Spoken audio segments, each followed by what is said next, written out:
एक महिमाशाली आधार। वह दिन भी एक दिन आया जब प्यारी बिटिया अपने पीहर के समस्त लाड प्यार, स्नेह दुलार, भाई बहन से भरे इस घर को छोड़ अपने माता पिता की ममता मोह का परित्याग कर, ऐसे घर से मुख मोड़ जहां उसका अबोध बचपन छलांगे लगाता न जाने कब और कैसे कहां चला गया, वह ऐसी राह पर चल पड़ी जो उसके लिए सर्वथा अपरिचित और अनजान होता हुआ भी उसके लिए काम्य अवश्य रहा। इस महिमा में गृहस्थाश्रम में प्रवेश करने की ऐसी विवशता क्या थी? क्या केवल परंपरा निर्वाह या कुछ और? इसका सहज उत्तर है। 1. भगवती श्रुति की आज्ञा है। यजुर्वेद 3:41 में कहा है, गृह मां बिभीत मां वैपध्वमूर्ज बिभ्रत एमसी वह सुमना सुमेधा गृहानेमी मनसा मोदमानः। मंत्र में गृहस्थाश्रम के अनुष्ठान का उपदेश किया। हे तुम विधिपूर्वकम गृहाश्रम में प्रवेश करने से मत डरो, मत कंपायमान हो। अन्न, पराक्रम तथा विद्यादि शुभ गुणों से युक्त होकर गृहस्थ लोगों, गृहाश्रम को धारण करते हुए तुम लोगों को हम सत्योपदेशक विद्वान लोग प्राप्त होते और सत्योपदेश करते हैं, और अन्नपानासन स्थान से तुम ही हमारा निर्वाह करते हो। इसलिए तुम्हारा गृहाश्रम व्यवहार में निवास सर्वोत्कृष्ट है। महर्षि दयानंद। वैदिक दृष्टि में गृहाश्रम डरने या डरकर पलायन करने का आश्रम नहीं है। जो इस प्रकार आचरते हैं वे निंदा के पात्र हैं। न तो स्वयं सुखी हो पाते हैं और न दूसरों के सुख का कारण बन पाते हैं। महात्मा आनंद स्वामी ने लिखा है कि एक बार ऋषिकेश में उन्हें एक कुटिया में एक साधु मिला जो बैठा आंसू बहा रहा था। उन्होंने सहानुभूति पूर्वक बड़े प्रेम से उससे पूछा, क्या बात है, कहीं कोई कष्ट है क्या? वह बोला कि शारीरिक या भौतिक कष्ट तो नहीं है, पर क्या करूं, मन से बड़ा दुखी हूँ। यहाँ आकर घर और घरवाली बहुत याद आ रही है। पर सन्यासी बनने की ऐसी क्या विवशता आ गई थी? आनंद स्वामी जी ने धैर्य देते हुए उससे पूछा।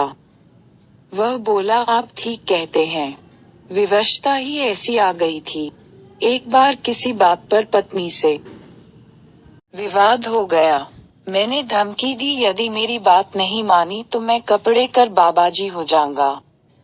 पत्नी मेरी धमकी में नहीं आई और बोली, मुझे बातें क्या हो, यदि बाबाजी ही बनना हो तो आज इसी समय बाबाजी हो जाओ।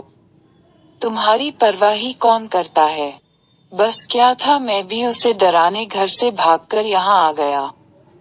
पर अब पत्नी की याद आ रही है। ये आंसू उसी बात के हैं। क्या करूं, रहा भी नहीं जाता और घर लौटा भी नहीं जाता। यह घर से पलायन है जिसका वेद निषेध कर रहा है। एक दूसरी घटना ऐसी ही है पर वह ऐतिहासिक है। महाराष्ट्र में नामदेव नाम के प्रसिद्ध संत हुए हैं। उनके पिता का नाम दामा सेठ था। सन्यासी बनकर वाराणसी चले गए। कुछ दिन बाद जब उनका मन उचाट हुआ तब घर लौट आए। घर लौटे इस सन्यासी को परिवार, समाज में कोई प्रतिष्ठा नहीं मिली। उनके अपने ही जन निंदा और विगाह की दृष्टि से देखने लगे। सर्वत्र इनका उपहास होने लगा। दूसरी ओर महर्षि दयानंद सरस्वती जैसे साधु सन्यासी थे जो सन्यासी होकर भी गृहाश्रम के अत्यंत प्रशंसक रहे और स्वयं घर का एक बार त्याग करने पर यावजीवन उधर झांक कर भी नहीं देखा। ऐसा ही आदर्श उनके परमभक्त स्वामी सत्यप्रकाश सरस्वती ने प्रस्तुत किया, जिनका निधन विगत 18 जनवरी 1995 को घर से दूर अमेठी में हुआ। सन्यासी बनने के बाद वे इलाहाबाद जाने पर भी कभी अपने घर नहीं गए। आर्य समाजियों में साधु सन्यासियों की सेवा के प्रति निरासक्ति को अनुभव कर वे कहा करते थे, आर्य समाजियों, यदि मैं असमर्थ हो जाऊं और तुमसे मेरी सेवा न हो सके तो मुझे मेरे परिवार वालों को मत सौंपना, भले ही मुझे सड़क पर फेंक देना। क्योंकि मैं परिवार के लिए मर चुका हूँ और परिवार मेरे लिए मर चुका है। 2. गृहस्थ जीवन का परिपूरक और विकासक। गृहस्थ में पति और पत्नी के रूप में जब वर और वधू एकत्र होते हैं तब इस नवजीवन का प्रारंभ होता है। वे एक दूसरे के पूरक और सहायक कहे जाते हैं। अथर्ववेद के मंत्र 14.226 में पत्नी पुत्रिणी अर्थात तराने वाली कही गई है। पत्नी का अपर नाम अर्धांगिनी भी है, जिसका अभिप्राय है कि वह पुरुष का अर्धभाग अर्थात पुरुष की परिपूर्णता उसकी पत्नी से और पत्नी की परिपूर्णता उसके पति से होती है। पौराणिक कल्पना में शिव अर्धनारीश्वर हैं।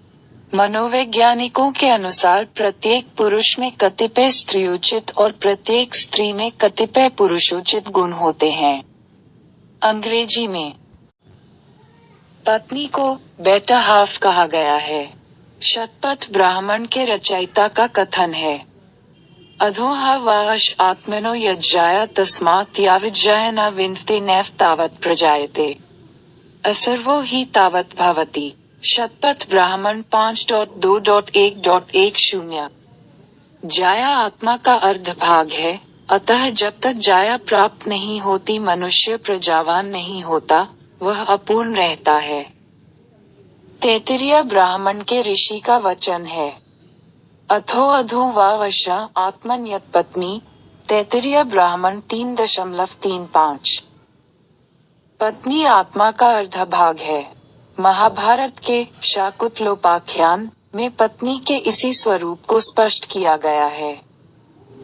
अर्ध भार्या मनुष्यस्य भार्या श्रेष्ठतमः सखा। भार्या मूल त्रिवर्गस्य भार्या मूल तिरिष्यतः। भार्यवतः क्रियावतः सभाया गृहमेदिनः। भार्यवतः प्रमोदन्ते भार्यवतः श्रियान्विता। महाभारत आदिपर्व 74.42-43। पत्नी पुरुष का आधा भाग है। वह उसकी सबसे उत्तम मित्र है, धर्म अर्थ और कामस्थ त्रिवर्ग की साधिका है। संसार संगरण में वही उसका आधार है। सपत्नीक व्यक्ति क्रियाशील होते हैं, वे ही घर चलाने में समर्थ होते हैं, सदा प्रसन्न रहते हैं और शोभा तथा लक्ष्मी से युक्त होते हैं। बृहदारण्यकोपनिषद के ऋषि की कल्पना भी ऐसी ही है। जिस प्रकार परस्पर आलिंगित स्त्री पुरुष होते हैं, वह प्रजापति वैसे ही परिमाण वाला हुआ। उसने इस अपने देह को ही 2 भागों में विभक्त कर डाला। उससे पति और पत्नी हुए। इसलिए यह शरीर अन्न के एक दल के समान है, ऐसा ऋषि याज्ञवल्क्य ने कहा है। अतः यह अर्धपुरुष आकाश स्त्री से पूर्ण होता है। बृहदारण्यकोपनिषद 1.43 विवाह संस्कार में लाजाहोम विधि के अंतर्गत एक विशेष विधि है, जिसमें कन्या लाजाओं की अग्नि में आहुति देती हुई एक वेद मंत्र का उच्चारण करती है। इयं नार्युक्ते लाजानावपंतिका आयुष्मानस्तु में पतिरेधनता ज्ञात्यो। माम पार 0.01 कन 0.6। यह कन्या लाजों की आहुति देती हुई यह भावना प्रकट करती है कि मेरा पति आयुष्मान हो और सभी ज्ञाति रिश्तेदार परिवर्धित हों। खेत में बोई जाने वाली धान की फसल और कन्या का जीवन समानधर्मी है। प्रत्येक कृषक यह भली भांति जानता है कि धान बोए एक स्थान पर जाते हैं, किंतु उगने पर लगाए दूसरे खेत में जाते हैं। यही धानों का रोपना है। कन्या का जन्म एक स्थान अपने पितृगृह में होता है, वहीं वह पाल पोस कर बढ़ाई जाती है, पर कोई भी व्यक्ति चाहे वह कितना ही बड़ा सामर्थ्यशाली क्यों न हो, उसे बड़े स्नेह से पाली अपनी इस कन्या को भेजना दूसरी जगह ही पड़ता है। यही उसके विकास की यात्रा है। कन्या रूपी धान को भी उसके विकास के लिए दूसरे ही खेत में रोपा जाना अनिवार्य है। वेद मंत्र की यही भावना है।